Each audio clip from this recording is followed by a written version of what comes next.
What happened when your coworkers found out what you actually left to do? Yeah, the phone, it blew up that day. We have a really good publication in Australia called the Australian Financial Review. It's an amazing, newspaper. It's a bit like a cross between, I guess the Journal and the Times coming together. It's that marriage. So it's a beautiful thing, both business, art, leadership, in any sort of realm. And they wrote a good story about me and did a profile piece. And I mean, I had my private equity clients, my banking clients, the lawyers. I mean, everyone just was flooded in. Because you did it. I'm sure so many people secretly are like, I want to do that. But they don't. Well, the funny thing is I then opened a store in Paddington in Sydney, and I then started to become a halfway house for people who were trying to get out. Wow. So I then just had this influx of lawyers. You're like, okay, you have to buy something if you're going to sit here and complain about your job. It's 10 candles minimum, and then I will tell you the answer. Yeah. So that was fascinating, and but you take a lot, you take big risks, but you got to do the work beforehand to not be foolish and think carefully about those big moments. It's a big roll of the dice. But when you're hard and you've done the work to get there, you get there. And I mean, I think that's incredible. And I'm curious too, just going back to what you sort of were talking about at the beginning of this conversation, because I know we skipped over sort of how the Raconteur came to be. At what point did you feel like you had gone from this was a really cool outlet and hobby for you to saying, I'm a perfumer? Yeah, that's a good question, because I had to grapple with imposter syndrome. I'm a year into this thing and I'm making stuff. And then I think when I left the law, I knew I've left the law. I'm no longer a lawyer. What am I? And I'm like, well, I'm making fragrances. That's what I do. It's what I do for a living. I'm creating, I'm designing, I'm structuring. I'm a perfumer. So I knew I had that title. I was like, and then, you're flying and you've got to fill it on your landing card. What do you do? I'm like, don't ask me that question.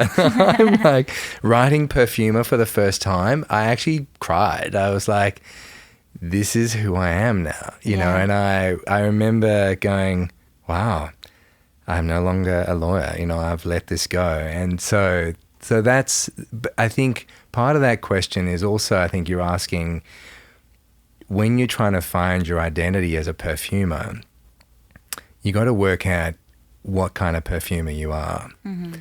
And I think I had to work out pretty quickly that I could have been quite formal. I could have tried to take it all quite seriously, and I could have tried to really just be, this sort of button-down blazer guy, and I'm like, no, I've left suits. I've worn suits my entire life. I'm going to have fun with this. I'm going to lean in with my personality, and I'm going to make things which speak to me, because I think if they're coming from my heart and my stories, then I'm going to just own that. And I'm going to tell that story. I'm called the Raconteur because I tell stories. That's what I do. And each one of these things is a direct through line to me at some point in my life, and they're a direct through line to concepts which resonate for me, which I think are also globally relevant. I've been very careful to think about this going, well, it can't just be too inward and too indulgent. It has to have a currency of an emotional connection which is broader, and that's what I've tried to do. Beautiful.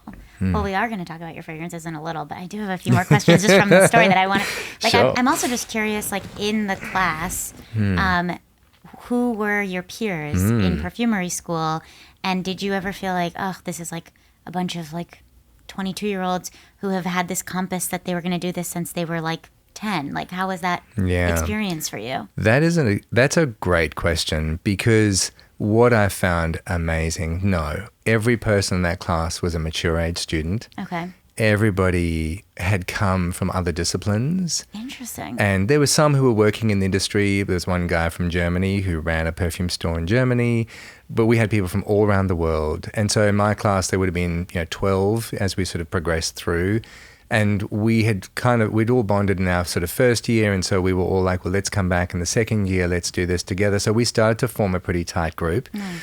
And a beautiful series of connections with people who are complete strangers, all from different walks of life, who were all going through their own awakening around scent.